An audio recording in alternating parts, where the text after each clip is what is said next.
Assalamualaikum warahmatullahi wabarakatuh. Hari ini kita akan belajar mengenai tetapan kesetimbangan. Pada pertemuan lalu kita sudah belajar kesetimbangan kimia. Dalam kesetimbangan kimia, laju reaksi reaktan atau V-nya reaktan itu sama dengan laju reaksi pembentukan produk atau V produk. Nah, tetapan kesetimbangan adalah perbandingan antara hasil kali konsentrasi zat hasil reaksi dengan hasil kali konsentrasi zat bereaksi yang masing-masing dipangkatkan dengan koefisiennya dan mempunyai harga tertentu pada suhu tertentu. Nah, contohnya seperti ini ya. Nah, ini kalau kalian perhatikan, semua fasenya dalam reaksi ini, semua fasenya ada dalam wujud gas ini G ya. Sehingga tetapan kesetimbangannya adalah ini ya, konsentrasi produk.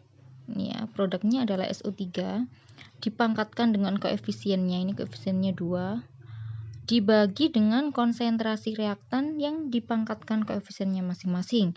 Berarti dibagi dengan ini, konsentrasinya SO2 pangkat 2 dengan konsentrasinya O2. Ini O2 tidak ada koefisiennya di sini, artinya 1, jadi pangkatnya tidak perlu ditulis. Demikian juga halnya untuk contoh yang kedua. Semuanya ada dalam fase gas, berarti artinya ini merupakan kesetimbangan homogen ya. Kesetimbangan homogen itu artinya fasenya sama, satu fase semuanya gas. Jadi hasil kali konsentrasi produk, ini produknya NO dipangkatkan koefisiennya 4, produk lagi H2O dipangkatkan koefisiennya 6 per hasil kali konsentrasinya reaktan, ini NH3 ditulis di sini, pangkat koefisiennya 4, kemudian konsentrasi O2 dipangkatkan koefisiennya 5. Nah, jadi untuk menuliskan kalian ikuti ya seperti ini, pakai tanda kurung siku itu. Seperti itu. Nah, ini untuk yang kesetimbangannya homogen. Gimana jika kesetimbangannya heterogen? Nah, perhatikan di sini, jika kesetimbangannya heterogen, maka yang bisa masuk ke dalam rumus kesetimbangan atau yang bisa dikali itu hanya yang dalam wujud atau dalam fase gas dan aquos atau aki ya. Ini kalian perhatikan contoh. Ini contohnya yang nomor 1. Ini NH42S berwujudnya solid atau padat, terurai menjadi gas NH3 dan gas H2S. Nah, jadi untuk mencari K tadi ya, hasil kali konsentrasi produk. Di sini produknya NH3. Konsentrasi NH3 dipangkatkan koefisiennya 2 dikali konsentrasinya H2S. Nah, ini kan mestinya per konsentrasi reaktan. Karena reaktannya ini wujudnya solid S, jadi tidak perlu dimasukkan di sini. Nah, seperti itu. Jadi, kesetimbangannya hanya dipengaruhi fase gas dan aquos. Contoh lagi.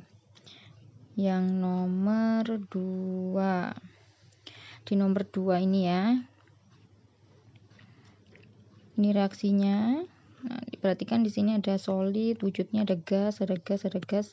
Nah, sehingga yang dimasukkan dalam tetapan kesetimbangan atau K sama dengan ini, konsentrasinya produk CO dikali konsentrasinya H2 per konsentrasi H2O.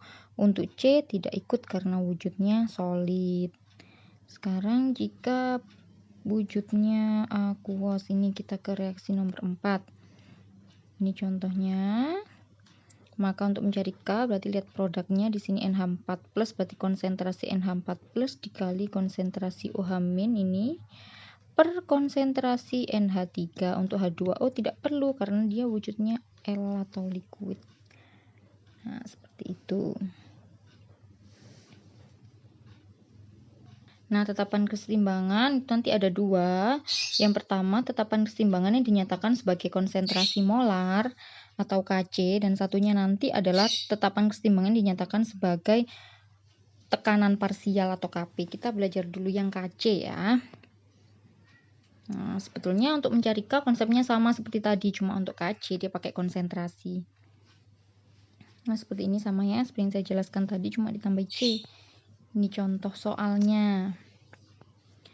Dalam ruang bervolume 2 liter dan temperatur tertentu, terdapat keseimbangan ini.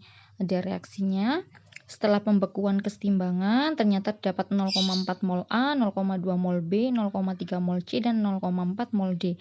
Berapa tetapan keseimbangan atau Kc untuk reaksi tersebut?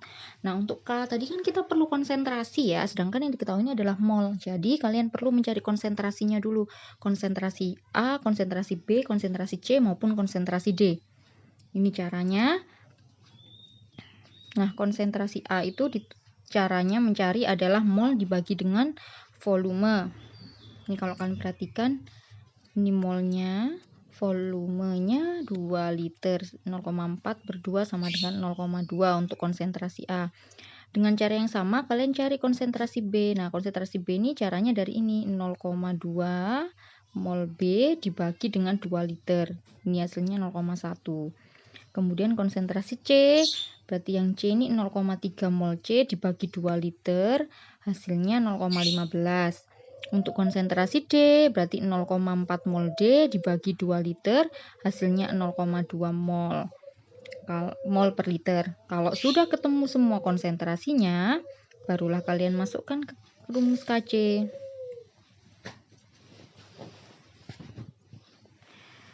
Ini dimasukkan angkanya. Angka yang sudah ditemukan tadi ya ini ya. Nah, ini hasilnya sama dengan 30. Nah, terima kasih, semoga bermanfaat ya. Kalian sudah mengenal tetapan kesetimbangan dan tetapan kesetimbangan berdasarkan konsentrasi molar.